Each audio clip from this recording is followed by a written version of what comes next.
Okay, good morning, good afternoon, depending on the time zones you are. So yeah, thanks for invitation, Abhishek. Yeah, it's wonderful to be part of this conference. So today I will be talking briefly about how a population scale healthcare systems can be employed and utilized for uh, large scale translational research, or more precise, we call it as precision health. So I will be giving you a brief outline of how the healthcare system, especially in US, can be leveraged for translational research.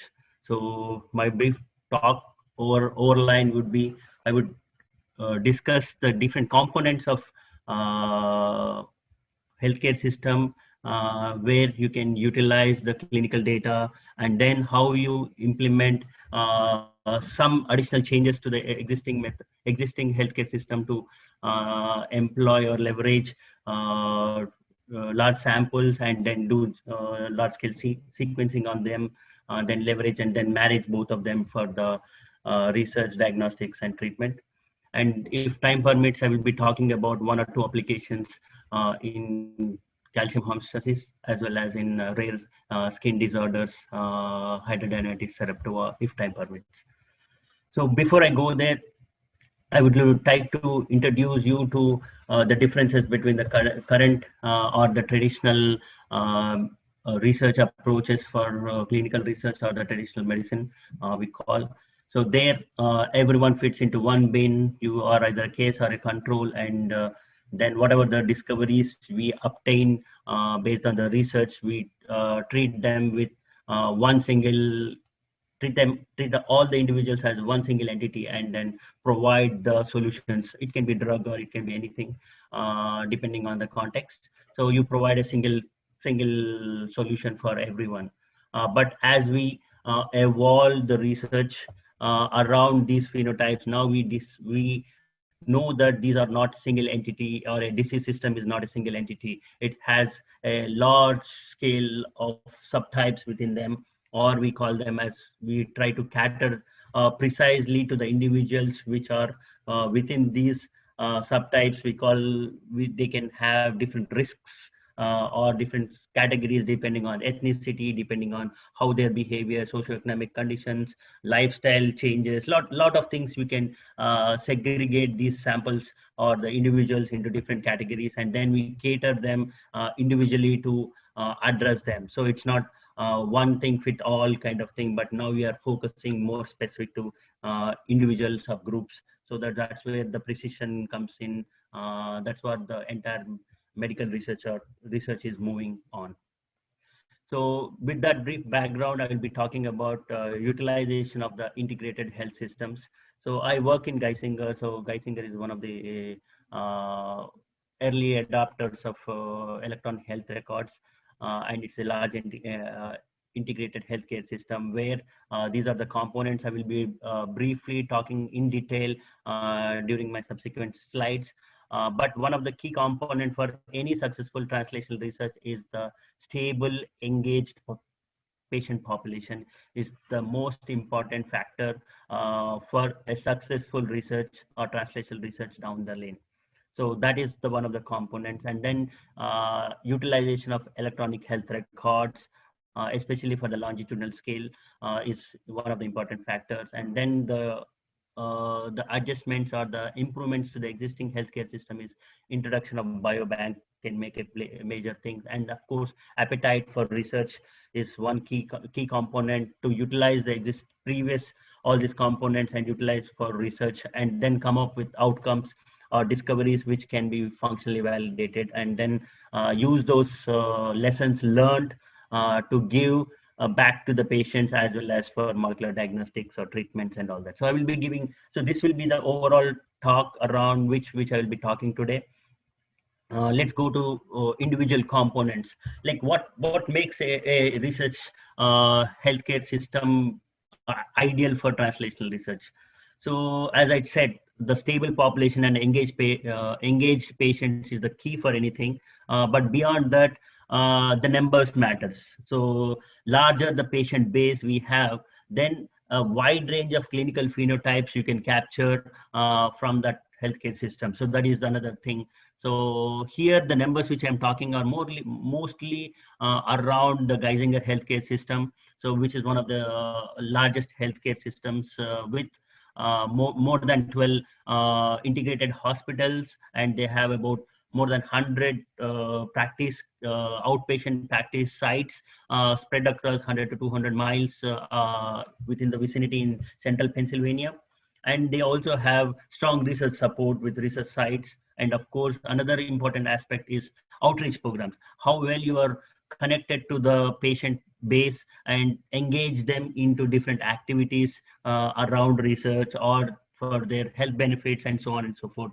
And of course, supporting infrastructure. So these are the few features which you can expect in any translational research institution which or healthcare system which want to be interested to move on to translational research applications. So that's a brief introduction about the healthcare system, what is needed. Now we go into the important component is the building the research cohort, or we call as a biobank building, wherein individual samples or individual patients or requested or basically shown with the ability for them to participate into broad research projects through their consent, which is very voluntarily, and that is the key thing. So voluntary consent is the key thing, and then explaining the patient base with the kind of research you will be planning to do during that when they get enrolled. So, and for Geisinger, we use a broad research consent. That means that the same patient can be enrolled into multiple individual cohorts depending on how their phenotype comes in. So it's not even though they can participate in multiple research entities, so they won't be disturbed for multiple times to get consented and so on and so forth. And another important aspect of this consenting process is callback study, agreeing to be called back if needed, with very minimal callback if needed when a particular project needs more data or more genetics or more samples are needed. So that is one of the key components. So previously, most of the IRBs are very strict in agreeing to callback studies, because most of the research projects, we are traditional research projects, we saw that patient just participates into research and give his sample or give a survey or any other information at one time, and after that he's gone. So that type of studies are very useful when we deal with very basic questions, but when we want to go deep dive into especially for precision health, those callback studies are important. One example I can give you: when we want to study a cascade studies. Cascade studies means when you find a interesting variant in a family, then we a member of a family, and then if we want to study if whether that variant is prevalent in that family or how that disease is segregating in that particular family or a group of extended families, then callback studies can be very much useful. You can call them back and see if their siblings or parents or anyone in the family are willing to participate in this cascade study. So such type of activities can be engaged when you have callback consents. And of course, the samples or the samples which are collected from this efforts had to be a clear or clinical grade. So clinical grade has to be there. For that, once the samples are collected, here I'm giving a blood samples as an example. Most frequent sample we collect from these biobanks are the blood samples. So those, once the phlebotomist collects those samples as a part of routine care, so they are not coerced to get those samples or invited for the patients to be invited and given the blood. So usually in the healthcare systems, the samples are collected when they come from their routine checkup, and when they are giving a blood test for, say, annual blood test or something. During that time, the patients will be again requested to give some additional sample or additional blood or one more tube of blood. That's how the samples are drawn with less intervention to the day-to-day activities of the patients. And then it is collected and DNA and everything is samples are extracted in a clear environment, so that once if we find anything interesting phenotype associated in their genetics, then we can give them back at a clinical grade. So that's the one component of CLIA, including the sample preparation in the CLIA environment. And the major goals of these biobanks are usually we can ascertain the cause of the diseases when we study genetic studies. So they enable that. And also, once we find something interesting, it's our responsibility, researchers' responsibility or the institutional responsibility to give back the clinical information around their genetics or whatever we're finding, actionable results back to the patients. So there is a patient engagement, or we are giving it back to the patients. So this MyCode project was initiated within Geisinger a few years ago, and so far we consented about 260,000 patients into this biobank, and around 180 to 200,000 blood samples are all collected, and we have a target of about 500,000 in next 5-6 years from these biobanks. So once we have this large cohort and start collecting these samples, so what would be the next step is continuing the DNA isolation and then start capturing the genetic material. So to capture this genetic material, Geisinger has implemented a two-fold approach. One is deep dive whole exome sequencing, where we target the protein coding sequences for the causality of diseases to work on that, as well as the larger or the overall broad coverage. We discussed in the previous talk about the whole genome sequencing importance. So but those are also cost prohibitive for when we deal with the large scale analysis. So to overcome that, so we have come up to use the genotyping data augmented with the whole exome sequencing, so that we can have a broad coverage from the genotyping data, including the variation around non-coding variation, as well as a strong in-depth information of protein coding regions in the whole exome sequencing. So that's the twofold approach we are following at Geisinger. And to do this whole sequencing, we are collaborating with very actively collaborating with pharmaceutical company called Regeneron. So they have a subsidiary, Regeneron Genetic Center. They are very well equipped to do large scale sequencing, and we sequence almost 5,000 to 10,000 samples a week. So that's the scale at which they set up the sequencing center. And we form this collaboration, and we call it as Discover EHR project, through which the samples are sequenced, both exome sequencing and genotyping is done.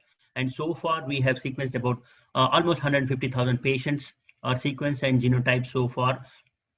And all these things are done at in a population scale analysis are done. It's hard to do it at an individual server. So all this data is hosted on DNA Nexus cloud platform, which Regeneron does all the production aspects of it. And then at the end, we both the institutions share the data. And some of these efforts and genetic variation can be seen and available for public at discoverehrshare.com. So you can access the allele frequencies of most of these variation available from our project. And this is one of the largest whole exome sequencing efforts in US, if I'm not wrong, even in the world. And we have strong activities around this for engaging patients and using this population scale data and overlapping with the clinical data. So that's where the combination of both will come. So Geisinger, with largest sequencing effort, also have a long and early adapters of electronic health records. So Geisinger has adapted in 1995. EHR has been implemented in their healthcare system. So that's where it gives us a leverage of capturing the longitudinal data. So we have about median 15 years of EHR in our healthcare system, and for each patient we have median about 87 clinical encounters and about 600 plus laboratory tests for each individuals, and 7 to 8 procedures per participant. So these are, and as well as we also have electronic health records like their problem list, encounters, lab tests, clinical notes, which we process through natural language processing. And also Geisinger owns the health insurance plan, so we also have access to most of our patients medication data, when they are prescribed and when they are refilled and all that. So we can capture a lot of information. So but these are all governed under HIPAA. So the most important component to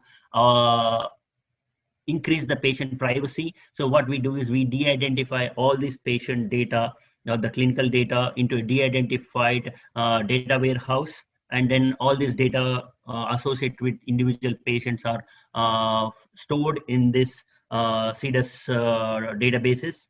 And then the next important aspects of once we have the data is phenotype standardization. That is the key for success of any cohort building. And for this, Geisinger is an active participant of eMERGE network, and we also do internal phenotype standardizations so that we can identify cases and controls for various phenotypes and build the sub cohorts for each of these phenotype specific subcodes are built using EHR.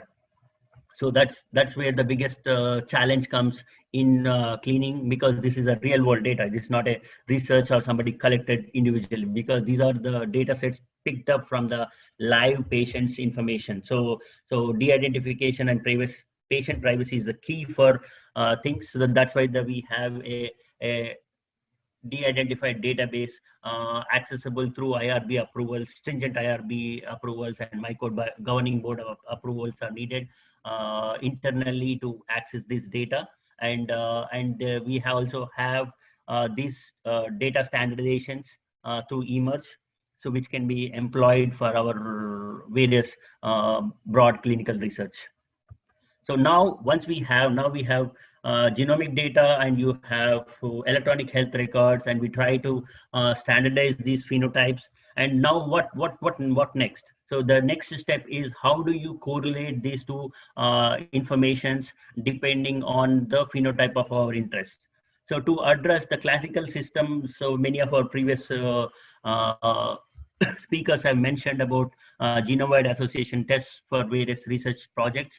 So the advantage of that is we talk about individual single phenotype and then assess that information across all the variants in the genome. So in the genome, using either genotyping data or whole exome sequencing if available. But for us, it's mostly genotyping augmented with the whole exome sequencing. So we do a lot of single phenotype association studies using GWAS, but having a large scale healthcare system. So now for an individual, you can capture entire spectrum of phenotypes that particular person has. Something like that, I can tell you a simple example.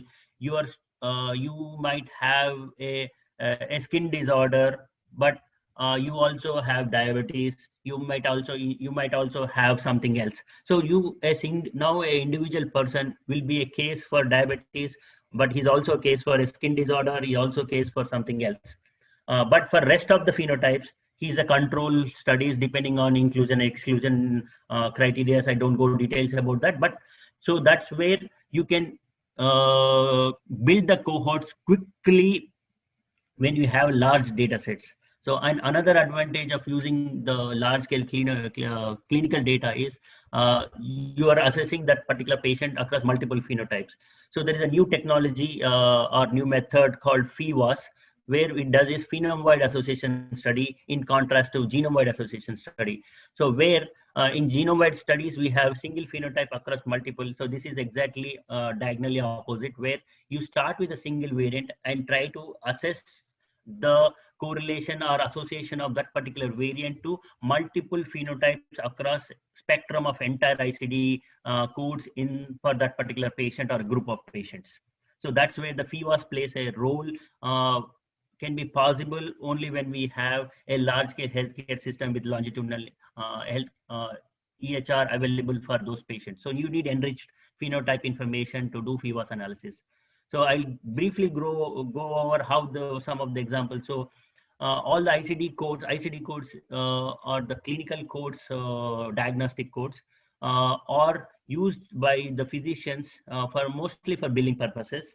So Josh's Dennis group has published a method to utilize the ICD codes way back. So we are implementing that algorithm in our FIWAS analysis.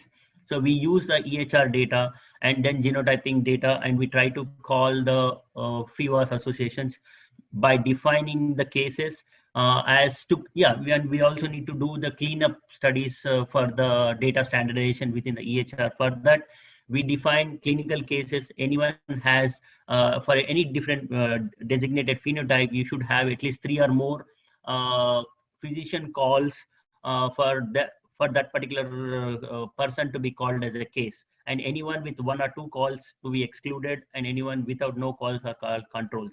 So basically, these are the data sanitization steps to improve the quality of association studies. And then we map and compare across genotypes, and then come up with the associations which are statistically significant using genome-wide in GWAS, whereas here we use the phenome-wide association p-values by multiple testing, depending on how many phenotypes. Typically, we will have about 1,000 to 2,000 phenotypes come up in the healthcare systems out of 10,000 with a good number of cases. Like here, we put a filter of any association, we do at least 200 cases to be needed. So some of those data standardization steps needed. So with this data, and these are some of the top type of analysis, which is FIWAS is the major contributor for healthcare systems. Similarly, we can also apply for rare variants using rare variant association tests like burden test, previous speaker has mentioned, and we use SCAT and few burden tests for the rare variant association tests. And we also implement SCAT FIWAS, basically using the SCAT method for rare variants, and you scan across all the phenotypes by applying multiple phenotypes, and then multiple testing corrections are implemented. So these are the few tests we can do for when you leverage both the data sets. And then, of course, the functional validation is very key for any success of whatever we discovered from the previous efforts. So, and functional validation is either you test in various cell lines or model systems. Here, I'm just giving you a few examples. Zebrafish can be used, or mice can be implied, or iPS cells where the variants can be tested and confirmed for causality.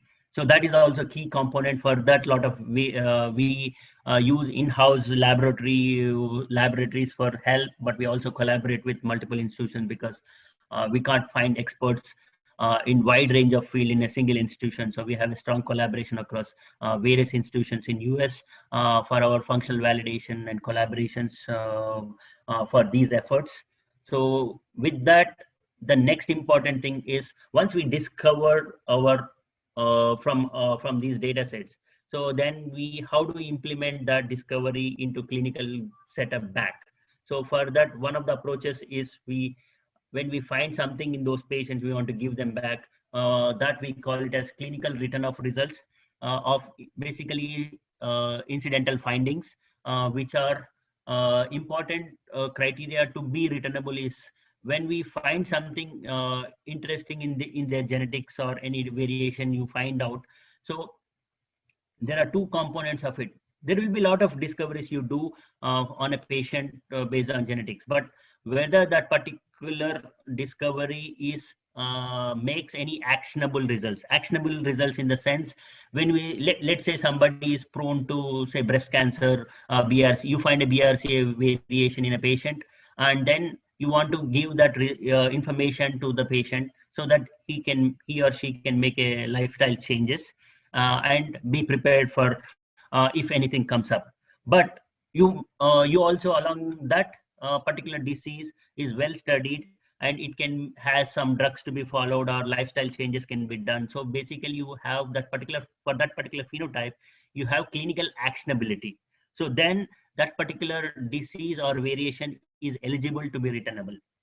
But you find something in a different random, very less studied gene where you find a mutation, and you might think that it might be associated with a particular disease, but it is not confirmed with lot of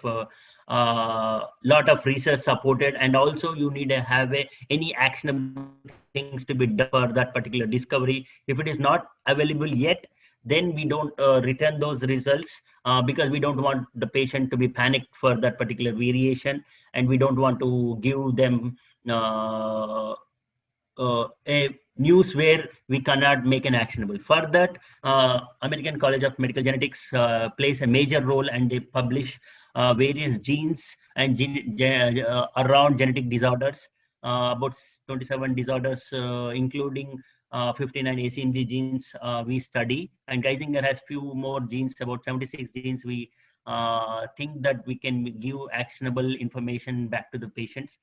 Some of the phenotypes like cancer predisposition, cardiomyopathy, hypercholesteremia, and so on and so forth. We have about 27 diseases for which, if we find any potential pathogenic variation in those patients, we return them back to the patients. So that's how that. So for this particular project, we call it as genome first approach, where we analyze the genetic variation for the actionable variants. So that to that application, so we have this protocol. The patients are look for their exome sequencing, and then we do the bioinformatics analysis. That's where the my core competency comes in, and we analyze those patients for potential pathogenic variation using in silico methods first, and then once we have those in silico discoveries done, then we send those samples. If the samples are available, we'll send back to the CLIA lab, CAP or CLIA labs. Usually it is sent to partners in Harvard. So, and then once the variant is confirmed, and then the clinical reports are generated, and then patients are called back with engagement from genetic counselors, and their PCPs are all involved, and then that particular information is given back to the patients. So to achieve that, we developed a in-house tool called in silico pathogenicity prediction tool, and which uses the samples exome sequencing information and categorize them into nonsense or missense nonsense or frame shift variation, and the second category as missense variation. And we use SNPF tools to identify potential loss of function or NMD variation to categorize extreme ones. And then for the missense to variation, this particular method uses an ensample method, where we score various tools, including polyfen, SIFT, GERT for the conservation, and for the protein changes, we use Grantham and few other tools. And we calculated a weighted scores from these individual tools, and then which are summed up, and based on their summed score or the ensemble score, we categorize the variation into potential benign, likely benign, likely pathogenic, and pathogenic. But they are not confirmed yet, so we call them with potential VUS designations. Once these variations are picked up, and then if they're also confirmed in ClinVar variation, so those high standard variation alone are returned back to the patients. So we do the pipeline for upfront filtering, so that we can reduce the large scale sample testing and all that. So for that purpose, we use this tool as a intermediate sequencing analysis tool to assess the potential pathogenicity and identify those patients with them. So for this, based on these works, so some of the works we come up from this project is our, the group has come up with a couple of publications, and a few outcomes from the genome first approaches alone I'm talking about in this slide. From these works, from the clinical return of results per se, we shown that about up to 3.5% of the patients in these cohorts have a potential actionable disease genetic variation in them.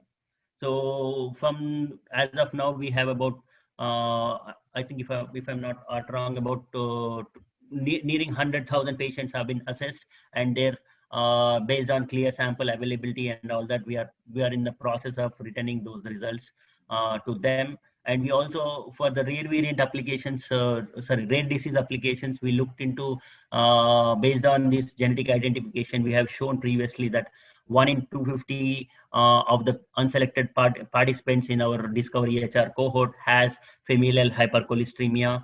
And for the predisposition for cancer from the breast cancer, we have shown from our works that about 0.5% of the population in our population has BRCA1 or 2 carriers. So those are the relevant information which can have an impact on the patients who are engaged in our programs. So those are some of the things which we use them. And for familial cholecythemia, we have a project which uses the callback consent, and we have our institution has started a cascade studies to help larger patient base within their family systems. So some of those are the outcomes of what we can give back to the patients. And let's go back to the next or the first aim we briefly discussed in previous slide is the genetic causes of disease is one of the major aims of this particular project. And I have been engaged in few projects, and one such project is understanding the genetics of calcium homeostasis. And here we look into when you define the calcium homeostasis, especially with the clinical setup, we mainly look for the clinical lab values are employed in this particular studies. Apart from their ICD codes, so lab tests, like when we do every annual blood test, whole blood panel. So one of the tests includes serum calcium calculations. So based on that data, we use the if we can identify any changes or genetic components for these diseases. So if we go back into more detail, so calcium exercise, calcium regulation is key for a lot of activities, include coagulation, calcification, muscle contractions, even cardiac phenotypes are associated with serum calcium levels in the blood. So that is the key component of the calcium. And when we look into historically, if we look into the calcium, it acts both as a monogenic disease as also has a larger continuous or the continuous phenotypes. So some of the monogenic diseases will impact either hypercalcemia or hypocalcemia, which are rare clinical diseases, rare in the sense which are prevalent less than 1% of the population. And then we also have clinical serum calcium levels itself as a heritable factors. So we studied both, and some of the genes are involved in this, are shown in this figure. And the major contributor for this particular disease is calcium sensing receptor, CSR.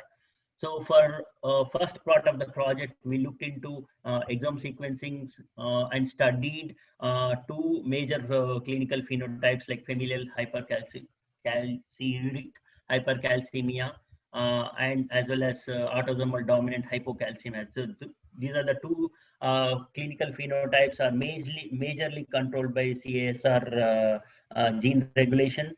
So I will be discussing about our recent work we published recently, where we looked into the 50,000 discovery EHR cohort and found out using our RMPath pipeline about 30 patients are associated with the clinical either hyper or hypocalcemia, depending on some of the genes we variation we found, or causing the high loss of function variation leading to hypercalcemia, and some of them are gain of function variation leading into hypocalcemia. So both were identified by leveraging the genetic variation using into CSR variation, like identifying potential likely pathogenic or pathogenic variation, and then overlaid that data on the top of their serum calciums.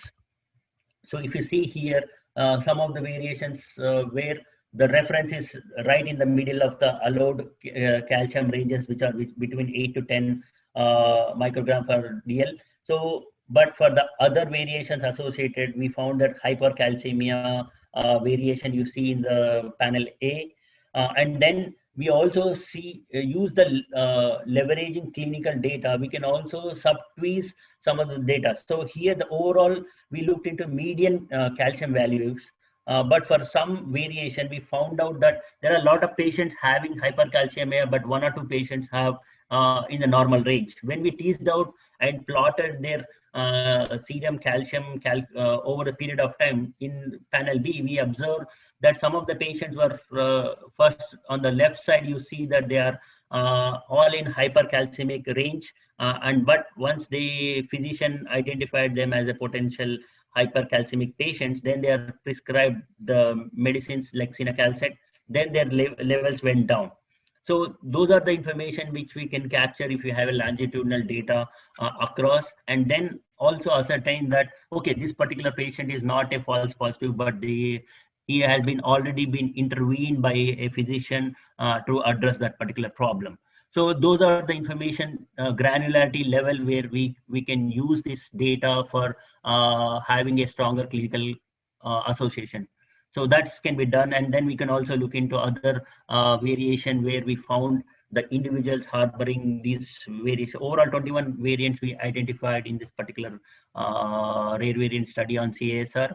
And then we also further looked into the prevalences, how many patients are there in this data, because for these rare diseases, previous prevalence information was not available. So we ascertained using this data and found out that about 74 individuals per 100,000 people have FHH1, and similarly 3.9 for ADH. And then we also, I didn't talk about in this particular present, but we also found FHH3, which is AP2S gene regulation we studied and published recently.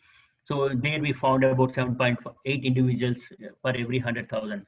So previous literature suggested that these are like 1 in million patients have these particular phenotypes, but we showed that it is about 10 to 12 fold higher than the previous literature studies. So that's the advantage of studying a population scale data to integrate genetics and clinical information. So wherein you get much more accurate prevalences observed in the healthcare systems.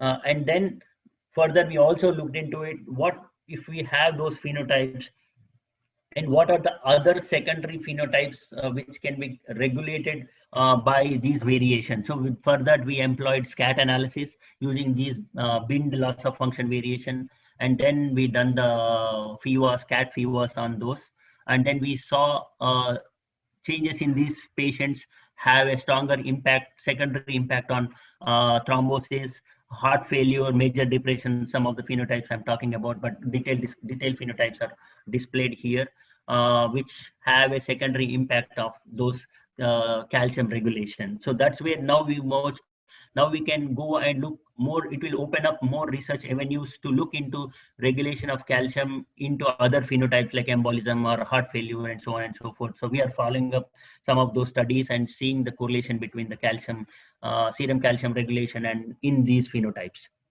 Further, for the second part of the talk, which I'm not going in detail here, but we leverage the serum calcium itself as a continuous phenotype, and we did a largest, I think this is the largest individual cohort study with 90,000 individuals. Serum calciums are assessed using their median serum calciums from their electronic health records, and which the variations are covariated or controlled for age, sex, BMI, and smoking status. And then we used HRC imputed data sets from our genotyping data to increase the variation spectrum or variation density.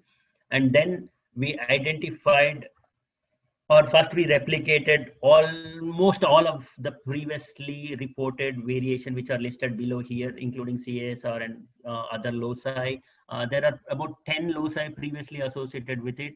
And apart from that, we have also identified another 15 loci which are significantly associated with clinical phenotypes. So we are working on this manuscript, so that's why I did not display some of these variation, but we have another 15 additional loci which are associated with this data set. So that's the beauty of like a quick setup of this project. See, for in a traditional way, to capture 100,000 patients and collecting their serum calciums will be a daunting task, and I think it will take about 5 to 10 years to do such a project. But here, with availability of the longitudinal data, we can leverage genetics and phenotype quickly, and then we use the data set for translational research analysis like this. So that's the advantage of using this data set. So some of the examples I'm giving you, I'm not sure what the.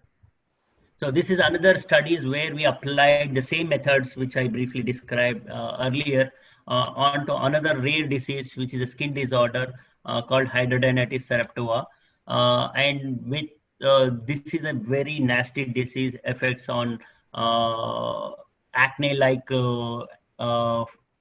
infectious, acne like pustules and all that on the skin in various locations.